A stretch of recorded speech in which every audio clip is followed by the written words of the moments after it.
दुर्गा पूजा को शांतिपूर्ण वातावरण में संपन्न कराने को लेकर दरभंगा के जिलाधिकारी एसएसपी जगुनाथ रेड्डी के संयुक्त अध्यक्षता में दरभंगा जिला शांति समिति की बैठक का आयोजन किया गया। दरभंगा कलेक्ट्रेट के अंबेडकर सभागार में सरकार की ओर से बात कर रहे थे कि ये कहा गया कि बाढ़ आपका जारी अच्छा काम नहीं करते, काम 50 लोग करते, लेकिन आपको काम जारी का हो रहा तो कई बार होगा, कई लोगों को लगेगा कि जिसको हो रहा है हमसे बेहतर मेहनत किए, बेहतर काम किया, तो इसको इस ढंग से नहीं लिया जाना चाहिए। इसको ऑलवेज पॉजिटिव लीजिए, ऑलवेज सकारात्मक। दरभंगा जिला के शांति समिति के सभी सदस्यों का स्वागत करता हूँ। यह बात कहने की नहीं है, हम सब जानते हैं, महसूस करते हैं कि दरभंगा जिले में कोई भी पर्व त्योहार हो, विधि व्यवस्था की कोई भी स्थिति हो, शांति समिति के सभी सदस्य, चाहे वो किसी भी दल के हों, किसी भी भावना के हों, किसी भी वर्ग के हों, उस सब से ऊपर उठ करके शांति की स्थापना को महत्व देते हैं और इस सब पर जिला के सभी लोगों को गर्व है। और मैं पूरे जिला की ओर से, दरभंगा जिला प्रशासन की ओर से जिला शांति समिति के सभी सदस्यों को उनके इस समर्पण के लिए, लगातार उनके द्वारा किए जा रहे सतत प्रयास के लिए मैं धन्यवाद देता हूं, आभार प्रकट करता हूं। जैसा कि हम लोग जानते हैं कि अभी सितंबर माह के अंत में 30 तारीख को जिले में कुछ क्षेत्र में, जिले के कुछ क्षेत्र में कोसी नदी का पानी तटबंध टूट जाने के कारण, प्रवेश कर जाने से बाढ़ की स्थिति बनी है कि प्रशासन के लोग, कई सारे सामाजिक लोग भी, सामाजिक संगठन भी लगातार आपदा राहत और बाढ़ पीड़ितों की सेवा में अपना योगदान दे रहे हैं। हम लोगों की थोड़ी व्यस्तता बाढ़ आपदा को लेकर के रही है, इसलिए मैं आज आप लोगों से विशेष अनुरोध करूंगा कि हम लोग इस मीटिंग को जितना हो सके संक्षिप्त में रखें, टू द पॉइंट रखें। जहां भी जो चीज संज्ञान में दिलाने के लिए है, लाने के लिए है, जो भी सुझाव है, हम लोग सिर्फ उसी पे बात करें, क्योंकि हम सब लोग परिचित हैं। तो संबोधन में बहुत समय देने के बजाय सीधे जो मुद्दे की बात, जो एक बार हम लोग चर्चा कर चुके हैं, उसको दोहराने की भी जरूरत नहीं है। कोई सदस्य अगर वो चीज ले आए। बिहार सरकार जल संसाधन विभाग के मंत्री विजय कुमार चौधरी सोमवार को पहुंचे दरभंगा में आए बाढ़ प्रभावित क्षेत्रों का किया दौरा। प्रभावित लोगों का हाल, सरकार की ओर से चल रहे राहत सामग्री की स्थिति को देखा। वो गलत कमजोर होता है, वो गलत चीज है। वो चलिए, धन्यवाद। किसी को भी अंदाजा नहीं। आप सब लोग जानते हैं कि हम लोगों के यहाँ जो उत्तर बिहार में बाढ़ आती है, वो मुख्य रूप से जो नदियां नेपाल से निकलती हैं और बिहार, मतलब उत्तर बिहार होते गंगा में मिलती हैं और फिर सारा पानी बंगाल की खाड़ी में जाता है। तो इस बार नेपाल में अप्रत्याशित रूप से जो अमूमन पिछले वर्षों में होता रहा था, लंबे समय के बाद इतनी अधिक बारिश इतने कम समय में, दोनों चीज कि एक तो करीब 3 दिन में समझिए 250 मिलीमीटर बारिश हो सकते हैं, जबकि 125-150 ही होना अतिवृष्टि, मतलब वो बहुत ही अत्यधिक वृष्टि माना जाता है। उससे भी दुगुने से ज्यादा बारिश 3 दिनों के अंदर हो। वो नतीजा कि सारा पानी तो बिहार ही आके निकलता है, अल्टीमेटली ड्रेन होता है। और दूसरे एक तो ये था कि 3 दिन में 26 से 28, 27 से 29 सितंबर, ये भी सोच के देखिए कि सितंबर में अमूमन ये बाढ़ जो उत्तर बिहार की नदियां हैं, उसमें बाढ़ का सीजन अगस्त से शुरू के सितंबर में होता है। इस साल 27 से 29 अधिकतम बारिश हुई नेपाल में और जितनी नदियां पश्चिम से पूरब तक, मैंने घाघरा गंडक से शुरू करिए और उधर बागमती अधवारा जो है, फिर कमला, कोसी, महानंदा तक पूरब तक चले जाइए, वहाँ दार्जिलिंग के कोने तक, ये सारा पानी बिहार कोही में ही आना था।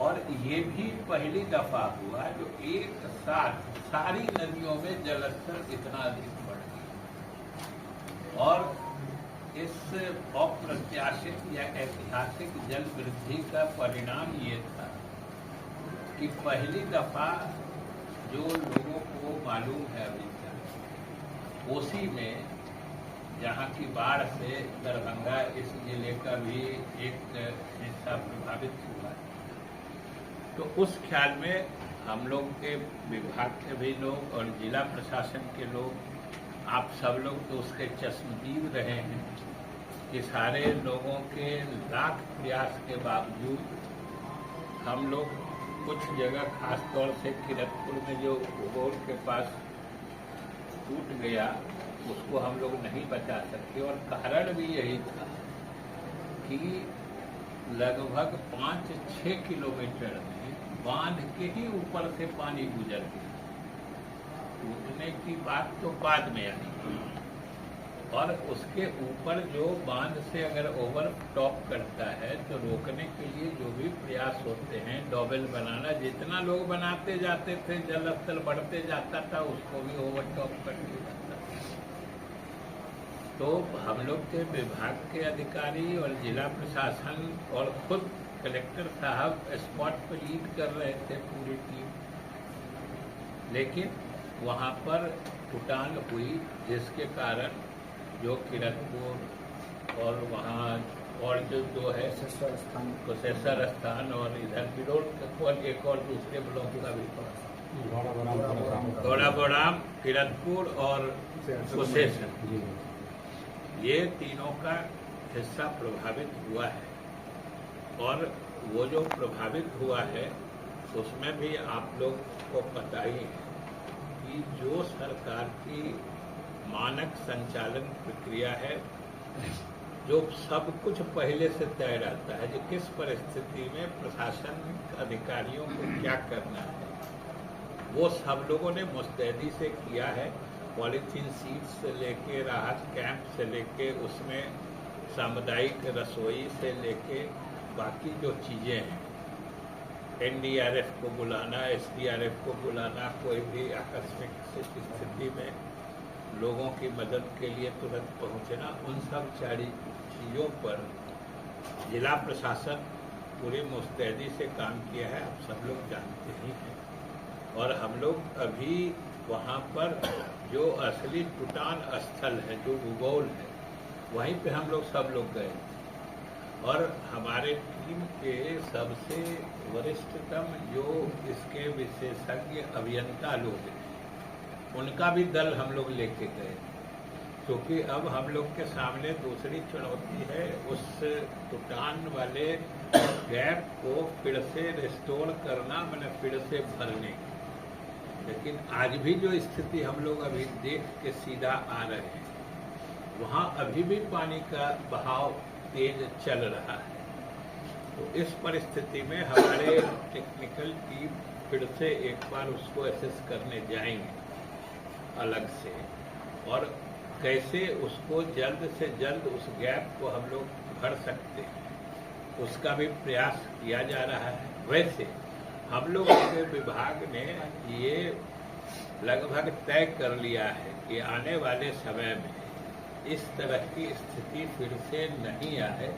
इसके लिए जो अभी वर्तमान बांध की ऊंचाई है या उसकी चौड़ाई है, हम लोग दोनों चीज उसको बढ़ाएंगे, उसकी ऊंचाई भी बढ़ाएंगे, उसको और मजबूत भी करेंगे, और उसको खूब सुदृढ़ बनाने के लिए उसके ऊपर ब्लैक टॉप करके रोड भी बनाएंगे, जिससे अगर उस पर आवागमन होते रहता है तो कॉम्पैक्शन मैक्सिमम होता है और मतलब वो बांध और सड़क मजबूत बनती है। उस हालत में फिर ललित नारायण मिथिला विश्वविद्यालय भारतीय शिक्षक मंडल उत्तर बिहार के संयुक्त तत्वाधान में प्रांत स्तरीय शोधार्थी सम्मेलन।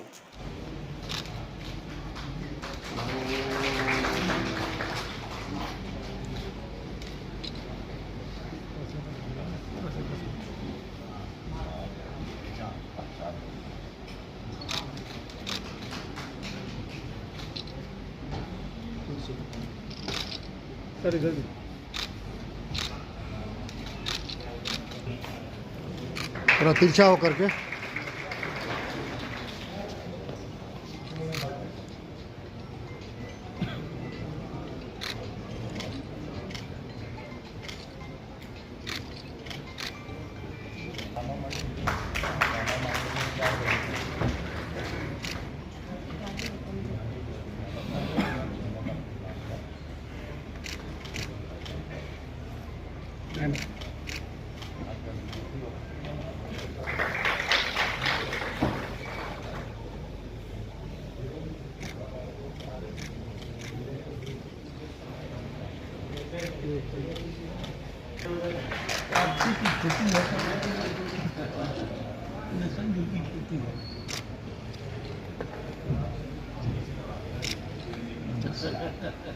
बहुत स्वागत।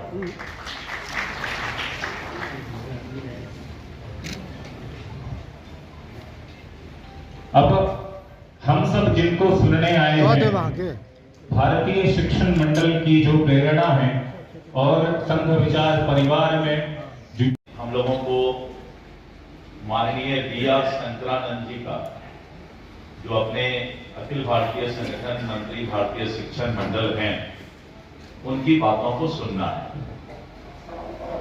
और मैं भी उन्हीं को सुनने के लिए पटना से आया हूं।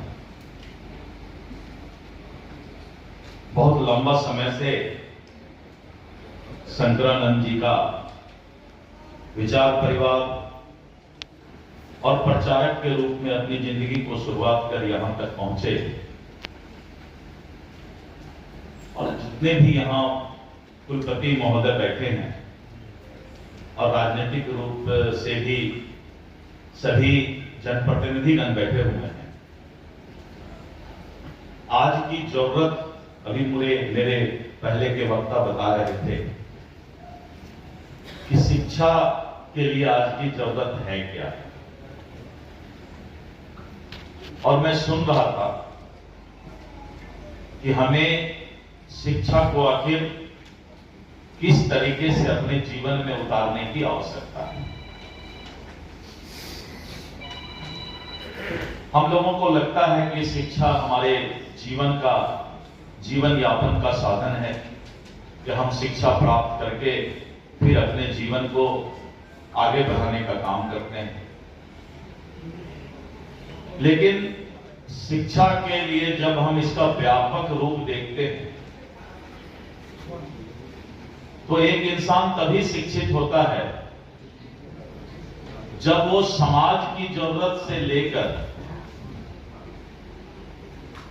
अपने देश के प्रति समर्पित होते हुए अपने परिवार को भी आगे बढ़ाने का काम करता है। लेकिन शिक्षा ग्रहण करने के बाद हमने समाज को क्या दिया, देश को क्या दिया, क्योंकि हम बोलते हैं कि देश हमें देता है सब कुछ, हम भी तो कुछ देना सीखें। तो हमने जो प्राप्त किया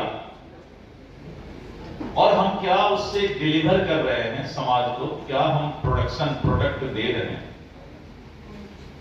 तब शोधार्थी के शोध का, आप इधर उधर टहलिए मत, आप इधर उधर टहलिए, तब लगता है कि समाज में जो लोग पढ़ाई करते हैं उनका पढ़ाई पूर्ण तब होता है जब आप सबके काम आते हैं। शोध करना और शोध के बाद डिग्री प्राप्त कर लेना, लेकिन यह भी सोचना पड़ेगा कि हमारा जो शोध का विषय था उस विषय का क्या प्रोडक्शन आया, क्या प्रोडक्ट आया। मुझे लगता है कि करीब 70-80% शोधार्थी जो डॉक्टरेट या पीएचडी होल्डर हैं, अपने शोध के बाद, डिग्री लेने के बाद अपना टॉपिक भी भूल जाते हैं। एक रिश्ता आपका और आपके शोध के टॉपिक का, काम का होना चाहिए। क्या हम पूरे जीवन ये लोगों को बता सकते हैं कि हमने इस पर शोध किया है, और उस शोध का हमें या हमारे समाज को, या विशेष करके जो हमारा टेक्निकल एंड प्रोफेशनल सब्जेक्ट है, उसका कोई फायदा किसी को मिला क्या? बहुत कम लोग इस बात को सोच पाते। मैंने, हमारे एक दोस्त थे, उन्होंने डॉक्टरेट किया, और करीब 15-20 वर्षों के बाद जब हम मिले तो हमने कहा कि भाई आपका टॉपिक क्या था डॉक्टरेट? वो भूल गए।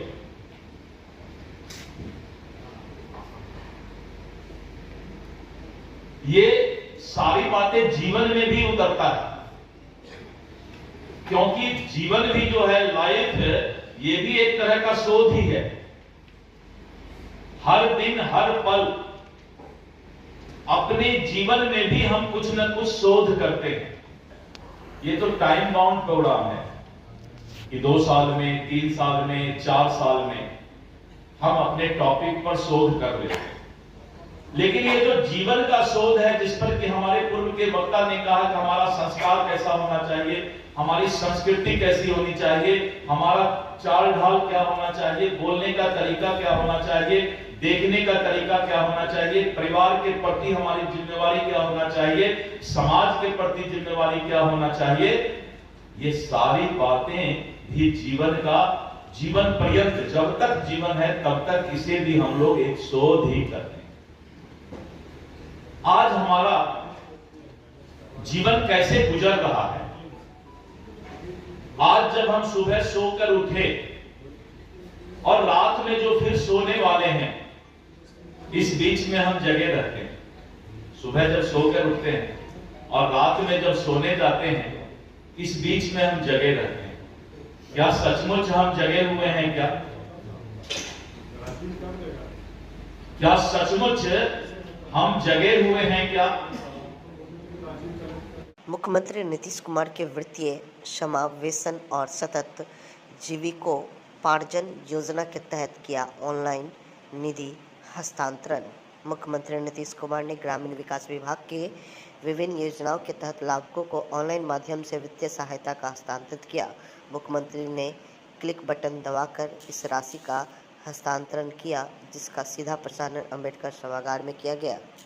वाम दलों ने निकाला फिलिस्तीनी एकजुटता मार्च। सीपीआई सीपीएम माले के देशव्यापी आह्वान पर दरभंगा में फिलिस्तीनी पर इजरायली हमले एवं वहां हो रहे नरसंहार के खिलाफ फिलिस्तीनी की स्वतंत्रता की रक्षा के लिए दरभंगा क्लब से फिलिस्तीनी एकजुटता मार्च निकाला गया। पप्पू यादव ने समेला ब्लॉक के चकला मोला वार्ड नंबर 8 के अलग अलग परिवार के 4 बच्चे बाढ़ की वजह से रेलवे ढाला के पास डूब गए, उनका निधन हो गया, उनके परिजनों से मिले। उन्होंने उनके परिजनों को आर्थिक मदद की और उन्होंने कहा कि पीड़ित परिवार के बच्चे को 12वीं तक निःशुल्क शिक्षा की व्यवस्था पप्पू यादव कराएंगे। घटना तो कुछ हो ही नहीं सकता जो परिवार के साथ हुआ। हम तो सरकार से हमेशा मांग करते रहे कि बाढ़ पीड़ित पर का जो है वो जनता का पैसा है, जनता का अधिकार है आपके पैसे पर। आप 2-2 लाख रुपया सभी बाढ़ पीड़ित को दीजिए। फसल क्षतिपूर्ति की पूरी घोषणा कीजिए। पूरा फसल क्षतिपूर्ति किसी भी कीमत पर, किसी भी कीमत पर घर क्षतिपूर्ति की घोषणा करिए। और प्रधानमंत्री आवास और मुख्यमंत्री आवास योजना से आप पीड़ित परिवार जो लगभग 3 और भीत का घर है जो खत्म हो गया, उसको आप उसकी व्यवस्था करिए। तो हम तो सिर्फ इतना ही कहेंगे आज कि सरकार को 20-20 लाख रुपया परिवार को देना चाहिए। पूरा कटिहार, पूरा पूर्णिया, पूरा समेली, कुर्सेला सभी लोग संवेदना से भरी हुई है। और इस तरह की घटना 12 लोगों का डूबना, ये और भी बड़ा सोचनीय विषय है कि आखिर 15 दिन 1 महीना के अंदर 12 व्यक्तियों का, 1 दर्जन से ऊपर व्यक्तियों का समेली में ही डूबना, जबकि इधर बाढ़ नहीं आया है। तब ये परिस्थिति ये सोचनीय विषय है। तो हम परिवार से वादा करने आए हैं कि आपके जो परिवार आज पीड़ित हैं उनके सभी बच्चों को सरकारी स्कूल में नहीं, हम प्राइवेट स्कूल में, जहां सबसे बेहतर हॉस्टल होगा, हमारी तरफ से उसकी पढ़ाई 12th तक निःशुल्क होगी। 12th के बाद बच्चे और भी आगे कहीं के जाना चाहेंगे तो मैं वहां तक पढ़ाऊंगा। तत्काल हमारी ओर से परिवार को कि जो मैं कर सकता हूं, जो दुनिया के लिए करता हूं, कोशिश मेरी होती है कि हर परिवार को कुछ न कुछ मैं मदद कर पाऊं। जैसे 1.5 लाख लगभग। क्या कुछ कहेंगे इस परिवार को लेकर सहानुभूति की? देखिए, हम आज 11 दिनों से नदी में हैं जी। जिस दिन पहली बार बांध टूटे थे और 6,63,000 पानी छोड़ा गया था, मेरे पिताजी का उस दिन प्रार्थना सभा थी और मैं उसी दिन सुबह में जमालपुर चले गए थे। हम तो लाश, आदमी का लाश और जानवर का लाश, अंदाजा कीजिए कि जब बांध टूटी होगी और उसके सामने जो गांव होगा, उस गांव में क्या कोई बच्चे बचे होंगे? उम्मीद करिए आप। लगभग नदी के भीतर के सारे जानवर लगभग बह गए। 32 लाख लोग प्रभावित हुए। हम अभी भी कोढ़ा के लगभग गाँव जहाँ जो जिम्मेदारी सरकार की, और ये घटना कितना संवेदनशील है। सुनने में आया कि 1 महीने के अंदर 1 दर्जन से ज्यादा बच्चों की मौत हो गई है। अब आप अंदाजा कीजिए कि एक गांव में 4 बच्चे एक दिन, उस गांव की स्थिति, परिवार की तो छोड़िए, हम गांव की कल्पना कर रहे हैं।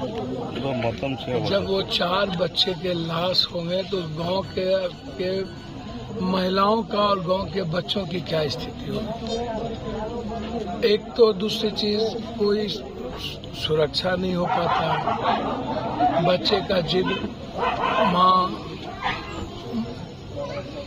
छोड़ देती है और उसके बाद न तो गोताखोर की व्यवस्था है सरकार के पास, आग लगती है तो किसी भी पानी, हमारे दमकल की कोई व्यवस्था नहीं होती है।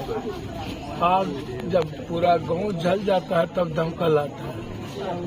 जब पूरा बच्चे को ढूंढने में NDRF नहीं हो, गोताखोर न आगे 2-2, 3-3 घंटा, तो आप उम्मीद नहीं कर सकते हैं बच्चे को बचाने की, बच्चों को। पूर्णिया लोकसभा क्षेत्र के नगर प्रखंड अंतर्गत बेला रेखवागंज पंचायत के जोका जयल गांव के वार्ड नंबर 11, 12 और अन्य कई गांवों में सौरा नदी में आई बाढ़ तथा कटाव का निरीक्षण किया पप्पू यादव ने।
के चंद्रगुप्त साहित्य महोत्सव के अध्यक्ष दरभंगा के युवराज कुमार कपिलेश्वर सिंह के द्वारा प्रेस कॉन्फ्रेंस का आयोजन किया गया। इस कॉन्फ्रेंस में बताया गया कि दरभंगा में पहली बार चंद्रगुप्त साहित्य महोत्सव का आयोजन किया जा रहा है, जिसमें उन्होंने कहा कि देश विदेश से लोग आएंगे। वही इसका उद्घाटन बिहार के राज्यपाल के हाथों किया जाएगा। साहित्य महोत्सव का भूमि पूजन था, आप लोग आए और जैसा कि आप जानते हैं कि 18, 19, 20 ये 3 दिन यहाँ चंद्रगुप्त साहित्य महोत्सव मनाया जाएगा, जिसमें महामहिम राज्यपाल जी उनका उद्घाटन करेंगे और बड़े बड़े स्कॉलर्स हैं जो नेशनल इंटरनेशनल के वो सब आएंगे यहाँ शिरकत करेंगे और जितने भी यहाँ छोटे बड़े जो भी प्रतिभाशाली होंगे उनको पुरस्कार भी मिलेगा। 10 तारीख तक ही ऑनलाइन वो जितने भी लोग निबंध प्रतियोगिता में भाग लेना चाहते हैं, सहभागिता करना चाहते हैं, 10 अक्टूबर तक उनको अपना आलेख PDF फॉर्मेट में टाइप किया हुआ, हैंड रिटन वाला फॉर्मेट एक्सेप्टेड नहीं है, हस्तलिखित को हम लोग एक्सेप्ट नहीं कर पाएंगे। चंद्रगुप्त साहित्य महोत्सव उनकी आयोजन समिति का यह निश्चय है कि PDF में टाइप किया हुआ फॉर्मेट अपलोड करने पर जो यहाँ पर वेबसाइट है, इस वेबसाइट पर भी हम लोग अपलोड कर सकते हैं और जो मेल आईडी है उस मेल आईडी पर भी अपलोड की व्यवस्था है। 10 अक्टूबर तक जो निबंध आएगा उसको एक जूरी, जो विभिन्न विश्वविद्यालयों के कुलपति हैं और जो गणमान्य विद्वान हैं, उनकी एक जूरी बनाई गई है, एक टीम बनाई गई है, जिनके द्वारा फिर उस जितने भी निबंध प्रतियोगिता में भाग लेने वाले, सहभागी होने वाले जितने लोगों का निबंध हम लोगों के पास आएगा, उस सब की स्क्रूटनी होगी और जूरी के द्वारा यह तय किया जाएगा कि हर एक संवर्ग में प्रथम, द्वितीय और तृतीय स्थान किस आलेख को मिला है, किस निबंध को मिला है। प्रथम, द्वितीय और तृतीय स्थान प्राप्त करने वाले जो सहभागी होंगे, प्रतिभागी होंगे, उनको जब चंद्रगुप्त साहित्य महोत्सव का समारोह होगा, अंतिम सत्र समारोह के रूप में संपन्न होगा, तब उनकी घोषणा होगी और उनको पुरस्कार में नगद राशि और साथ के साथ जो एक सहभागिता प्रमाण पत्र है, वह सहभागिता प्रमाण पत्र भी उनको दिया जाएगा। सहभागिता प्रमाण पत्र की व्यवस्था उन सभी प्रतिभागियों के लिए है जो निबंध प्रतियोगिता में सम्मिलित होंगे। प्रथम, द्वितीय, तृतीय पुरस्कार प्राप्त करने वाले लोगों को नगद राशि मिलेगी और जो दूसरे और प्रतिभागी होंगे उनको सहभागिता प्रमाण पत्र दिया जाएगा। और उसी समापन समारोह में शिखर पुरस्कार की भी घोषणा होगी। वह शिखर पुरस्कार की घोषणा किनको शिखर पुरस्कार देना है वह जूरी के अधीन है। जूरी जो तय करेगी कि ऐसे कौन से साहित्य सेवी हैं हमारे इस बिहार प्रांत के ही छात्रों को सहभागिता का अवसर मिलना है और बिहार प्रांत के ही ऐसे कोई साहित्य सेवी होंगे जिनका साहित्य में अच्छा काम है, जिन्होंने राष्ट्रीय विचारों को प्रोत्साहित करने के लिए गहन अध्ययन किया है, जिनके कार्य प्रशंसनीय है, ऐसे गणमान्य व्यक्ति को हम शिखर सम्मान पुरस्कार देंगे। इन सब की घोषणा समापन समारोह में 20 तारीख को, 20 अक्टूबर को 11 बजे दिन में समापन समारोह जब होगा तब उसी मंच से उनको यह पुरस्कार प्रदान किया जाएगा। मुझे ऐसा लगता है कि जो मौलिक और जो सूचनाएं थी वो मैं दे चुका हूं। मैं अब चाहूँगा कि जो हमारे स्वागत समिति के, चंद्रगुप्त स्वागत समिति के जो अध्यक्ष हैं दरभंगा राज्य के उत्तराधिकारी श्रीमान युवराज कपिलेश्वर सिंह, वो अपनी बात रखें और उसके बाद जो राजेंद्र भाई साहब हैं जो चंद्रगुप्त साहित्य महोत्सव के संयोजक हैं, और भी अगर आपके मन में भी कोई एक ऐसा महत्वपूर्ण आयोजन करने के लिए चंद्रगुप्त समिति ने जो है इस विश्वविद्यालय को चुना, तो हम अपने निमित्त मात्र हैं इसमें। जैसे गीता में कहते हैं निमित्त मात्रम भव सव्यसाची, तो उस निमित्त के रूप में हम यहाँ हैं। बाकी पूरा सहयोग इस प्रांगण में रहेगा। और आज भूमि पूजन दिव्य कार्यक्रम से शुरू हुआ है और यह साहित्यिक और सांस्कृतिक जितने भी चीज़ें हैं इसके लिए हम लोग संस्कृत विश्वविद्यालय कार्य करता ही रहा है। और आगे जो नई शिक्षा, आपने कहा स्व की बात, तो स्व को जानना कि मैं कौन हूँ, कहाँ से आया हूँ, यह अध्यात्म का ज्ञान है। और यह ज्ञान जब हो जाता है तो हम जो है ये भौतिकता से दूर एक आध्यात्मिक जीवन में जीते हैं। तो आगे भी हमको जो विकसित भारत की जो संकल्पना है, इसमें विषय भी है, तो विकसित भारत तो एक भौतिक विकास से होता है, लेकिन आध्यात्मिक विकास से उस श्रेष्ठता को प्राप्त करता है। तो ज्ञान स्व को जानना ज्ञान है, और ये बाकी जो टेक्नोलॉजी इत्यादि जो है वो भौतिक विकास वो विज्ञान है। तो ज्ञान और विज्ञान दोनों का संगम इस महोत्सव में मिलेगा। ये बहुत ही सुखद बात है। और स्व हर चीज अपने बारे में जानना, स्वकीय स्वयोषिति प्रीति ही मर्यादा पुरुषोत्तम, और उनकी जानकी का क्षेत्र है। मर्यादा पुरुषोत्तम अपने पत्नी व्रत के लिए जो है एक पत्नी व्रत के लिए जाने जाते हैं, तो स्वकीय पत्नी का ही आदर करना चाहिए, न तो परकीया, वो भी स्वत्व का एक लक्षण है। स्वधर्मे निधनम श्रेय परधर्मो भयावह।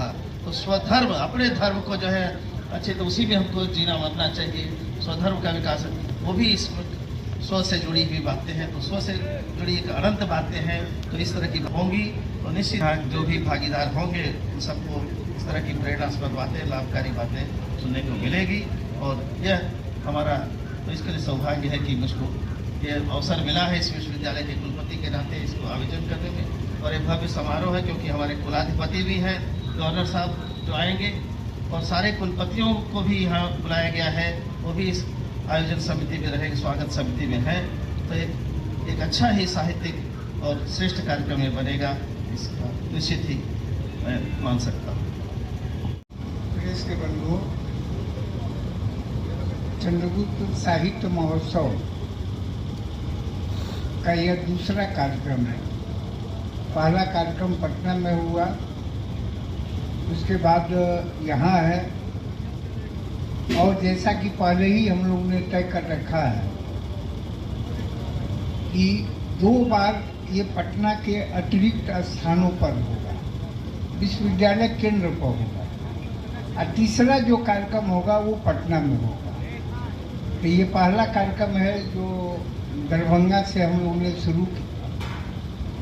अगले साल कहीं और यूनिवर्सिटी सेंटर पर होगा। इसका उद्देश्य एक ही है, बिहार के भीतर कोई वैसा, जिसको सामान्य भाषा में कहें मेला, साहित्य मेला, वो नहीं लग रहा था। तो स्थानीय साहित्यकार, कलाकार, रचनाकार, उसको आगे बढ़ाने के लिए ये साहित्य महोत्सव है। इस कार्यक्रम में देश के विभिन्न कोनों से विद्वान आएंगे।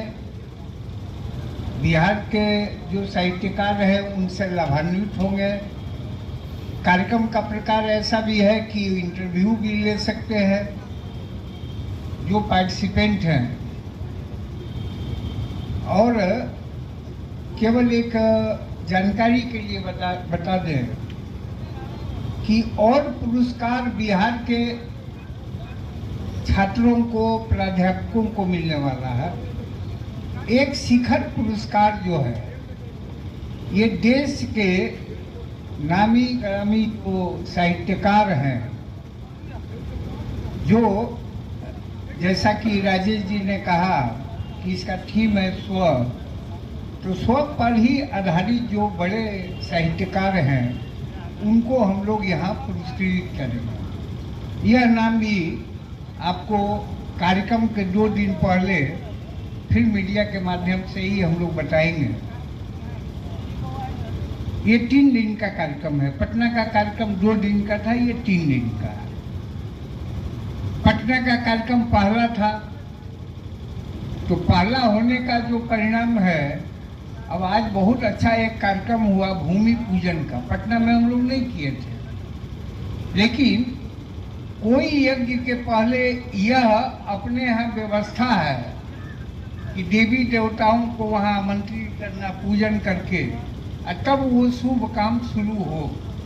तो पटना में ये चूक गए, लेकिन मिथिला की जो अपनी विशेषता है उसने याद रखा और किया ये कार्यक्रम। तो आगे ऐसे ही जिस क्षेत्र में जाएंगे वहाँ की जो विशेषता है, जो यहाँ कुछ कमियां रह गई होंगी, वहाँ सुधार होगा। धीरे धीरे ये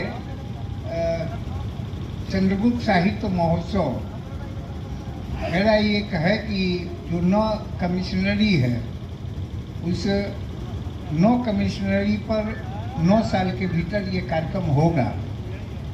इसमें एक और है, आपने जो पुरस्कार की घोषणा की है छात्रों के लिए, शिक्षकों के लिए 3 वर्ग में, यानी 9, हर एक वर्ग में 3 और 3 वर्ग में 9। ये 9 जो है वैसे बिहार के विभूति हैं जिन्होंने समाज जीवन के लिए जिया या साहित्य के लिए जिया। जैसे एक उदाहरण दें कि डॉक्टर सुरेंद्र झा सुमन मिथिला की धरती के सपूत हैं, बड़े साहित्यकार हैं, यहाँ से एमपी भी रहे। कैसे एमपी थे यहाँ के नागरिक याद होगा। उनके नाम पर भी एक पुरस्कार है। तो 9 महापुरुषों के नाम पर, बिहार के 9 महापुरुषों के नाम पर वो 9 पुरस्कार 20 तारीख को दिया जाएगा। तो आप सभी से विनम्र आग्रह होगा कि कार्यक्रम का तो कवरेज आप करिए ही, लेकिन साहित्य से आपका भी जुड़ाव है, इसलिए आपकी भागीदारी प्रेस के अतिरिक्त भी हो भविष्य में। यही आग्रह करते हुए मैं अपनी वाणी को विराम देता हूँ। आपको कुछ पूछना है तो राजेश जी या हम या कुमार साहब बता सकते हैं। लक्ष्मी सागर सैदपुर वार्ड नंबर 14 पूर्व पार्षद सुशीला देवी पुत्र चंदन कुमार पासवान ने कहा कि करीबन 8 बजे शाम को जिसमें आग लग रही है राज इलेक्ट्रॉनिक एंड टेंट हाउस में, मौके पर मोहल्ला वासी के सहयोग से फायर ब्रिगेड के 3 गाड़ी और पुलिस प्रशासन की मौजूदगी में आग पर काबू पाया गया।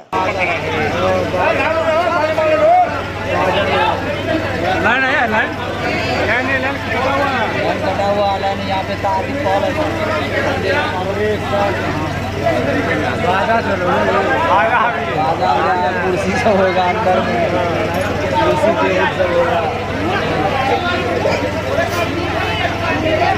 प्रेशर कम है।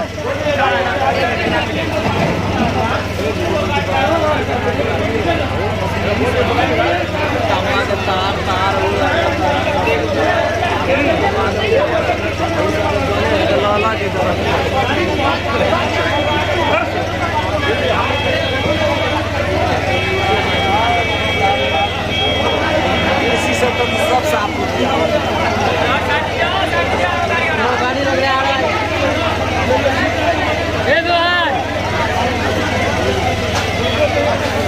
गाड़ी हटा दे तो गाड़ी चाबी दे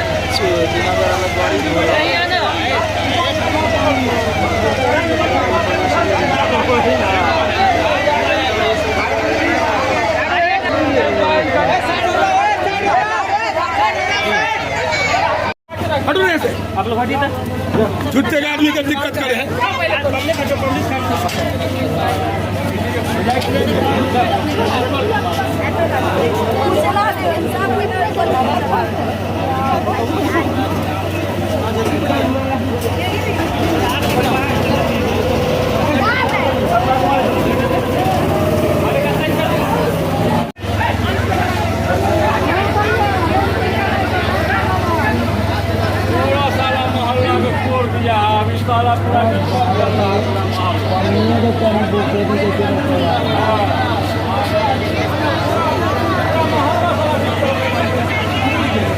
आपके साथ सर मेरे गोदाम है, बिजली का स्टैंड का गोदाम है, उसमें आग लग गया है। शाम में गए यहाँ से शाम देखे है, उसके बाद घर पर बैठे हुए थे, एक आदमी आके बोले कि उसमें से धुआं निकल रहा है, तो आए थे देखिए आग लगा हुआ। तो क्या लगा आपको, कैसे आग लगा होगा? अब सर इतना नहीं बता सकते कैसे लगा सर, देखेंगे तभी तो बताएंगे ना। मैंने आपको अंदाजा होगा इसमें लाइन था क्या? नहीं लाइन नहीं है इसमें, लाइन नहीं है। तो क्या लगता है किस प्रकार से आग लगा होगा? अब सर शाम देखे गए कहीं दिया हुआ से लग गया हुआ, था डेली शाम देते थे, ऐसा कुछ नहीं था कभी। या करीब 10-15 साल से हम लोग ऐसे गोदाम रखे हुए हैं, आज से नहीं है। क्या नाम है आपका? चंदन कुमार पास। कितना का क्षति हुआ होगा करीब? तो इसमें तो बहुत से इनका सामान था, दिल्ली का सामान था, बहुत साधु को दूसरे बाजा वजा सारा चीज़, मशीन कुर्सी सारा चीज़ था इसमें। सब कुछ जल गया? जी जी।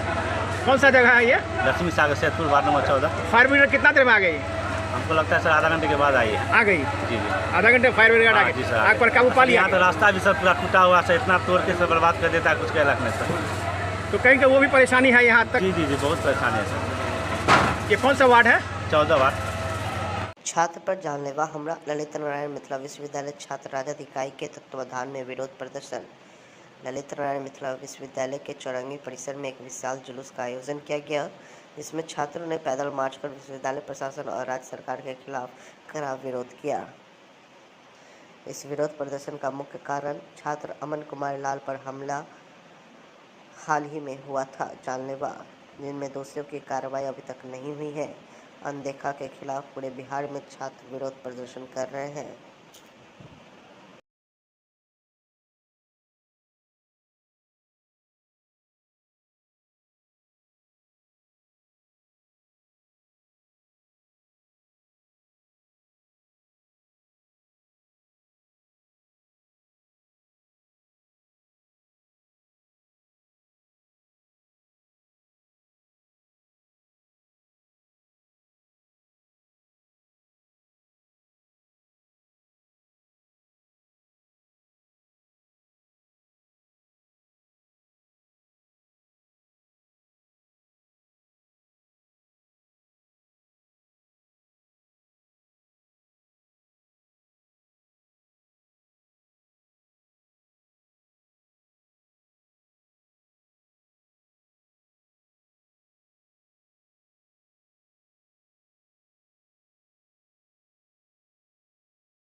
अमन कुमार लाल को जो न्याय देना होगा, अमन कुमार लाल को न्याय देना होगा, justice for Aman Kumar, justice for Aman Kumar, Lalu Yadav जिंदाबाद, लालू यादव जिंदाबाद, इंकलाब जिंदाबाद, राष्ट्रीय जनता दल जिंदाबाद, तेजस्वी जिंदाबाद, लालू यादव जिंदाबाद।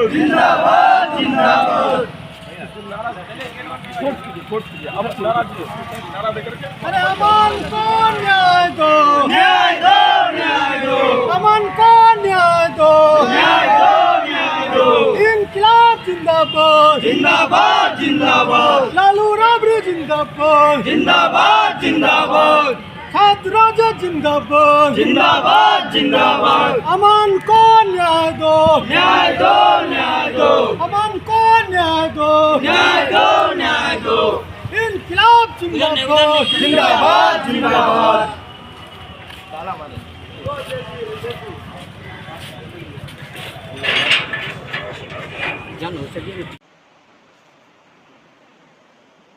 नीतीश कुमार के एनडीए के 220 सीट जीतने के सपने पर प्रशांत किशोर का कटाक्ष, बोले जदयू अगले चुनाव में 20 सीट भी नहीं जीत पाएगी। बिहार की जनता ने मन बना लिया है कि वो नीतीश कुमार के साथ साथ बीजेपी को भी सबक सिखाएगी। पीके का परिणाम है कि 42 पर आ गए हैं और मैंने ये लिख कर दिया है और आपको भी बता रहे हैं, अगली बार अकेले लड़े, भाजपा के साथ लड़े कि महागठबंधन में लड़े, जदयू को 20 सीट नहीं आएगा।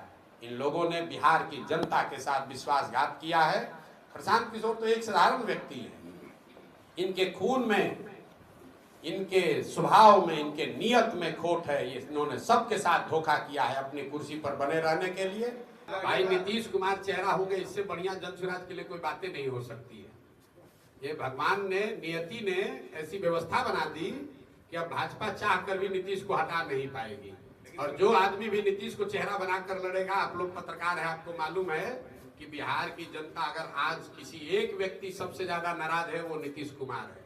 तो नीतीश कुमार राजनीतिक तौर पर इतना बड़ा बोझा बन गए हैं कि कोई कंधा उसको उठा नहीं सकता है।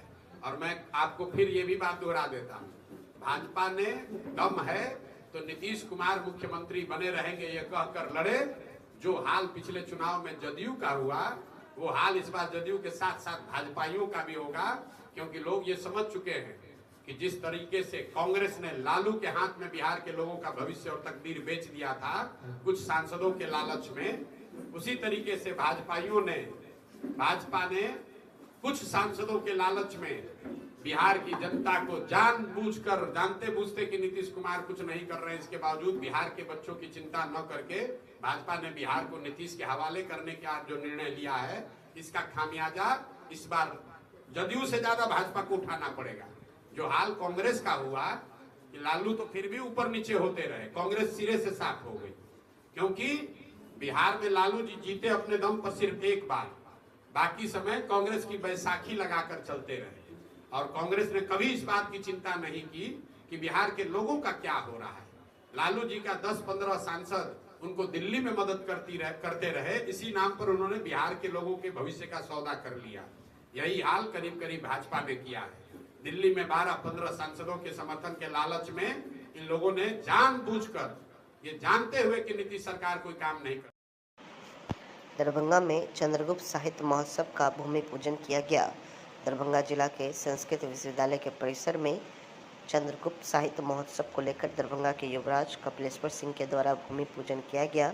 बताया गया कि यह समारोह 3 दिन चलेगी।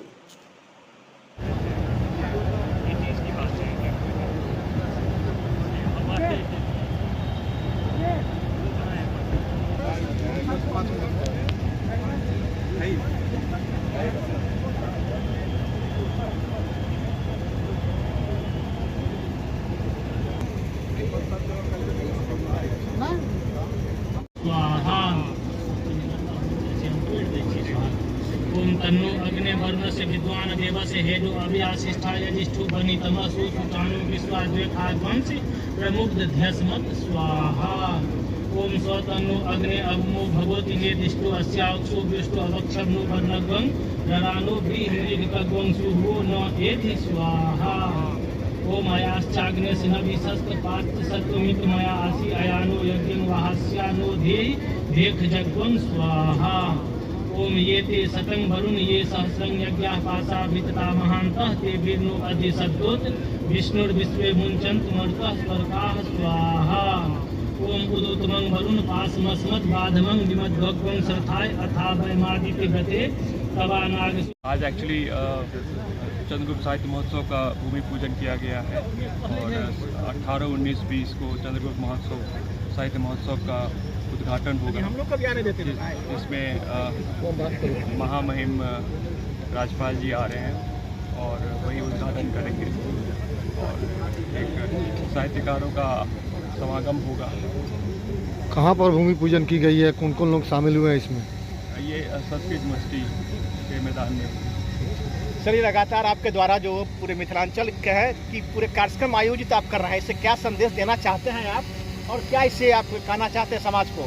देखिए, ये एक बहुत बड़ा साहित्य का समागम होगा जिसमें नेशनल इंटरनेशनल ख्याति प्राप्त के साहित्यकार आएंगे, स्कॉलर्स आएंगे और उस पर चिंतन होगा, राष्ट्रीयवाद पे चिंतन होगा और 3 दिन का ये कार्यक्रम है और सब बड़े बड़े लोग आएंगे। सर, आप ही का ये परिसर है, आप ही ने भूमि पूजन किया है, कैसी खुशी है और क्या आपको लग रहा है कि पूर्वजों किस प्रकार शांति मिल रही है इस कार्यक्रम? ये बहुत ही मतलब ये प्रसन्नता हमें हो रही है क्योंकि ये जो ग्राउंड है मेरे फादर ने ही डोनेट किया था। ये ग्रैंडफादर के द्वारा ये संस्कृत यूनिवर्सिटी डोनेट किया गया था और ये मैदान जब आर.के. शर्मा जी थे वीसी तो वो यहाँ आए थे तो मेरे फादर स्वर्गीय राजकुमार सुरेश्वर सिंह ने ये डोनेट किया था।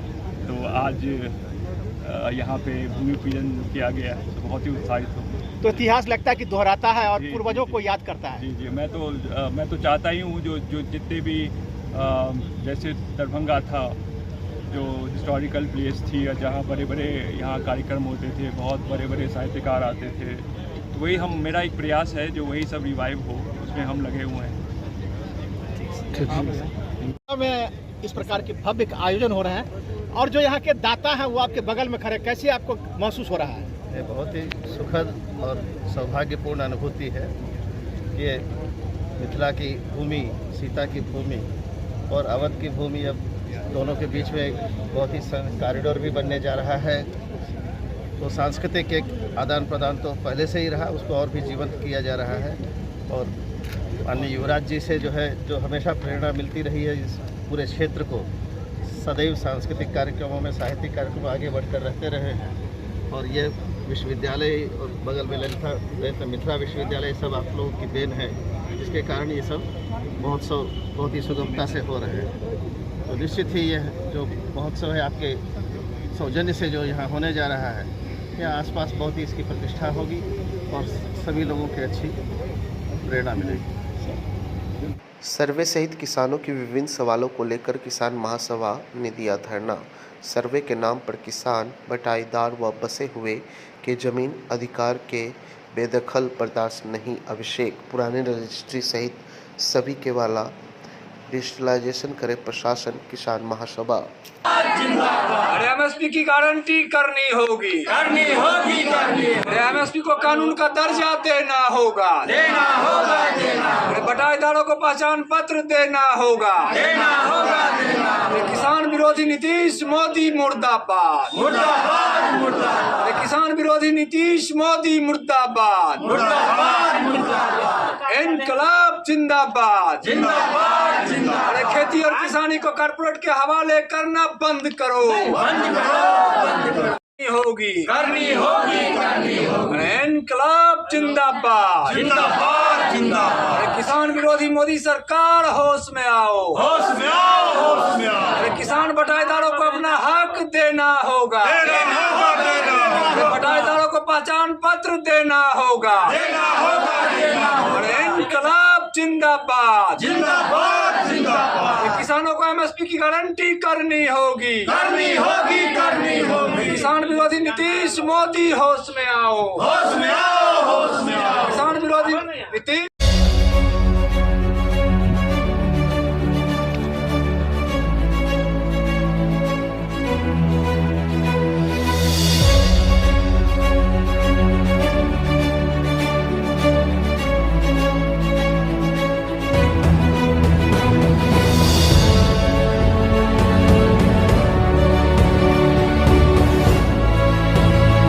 तमाम दरभंगा वासियों को मेरा नमस्कार। मैं रोशन सिंह, शांति विहार सेक्रेटरी। आप सभी दर्शकों जो दरभंगा न्यूज़ 27 को देखते हैं, उन सभी को मेरा प्रणाम।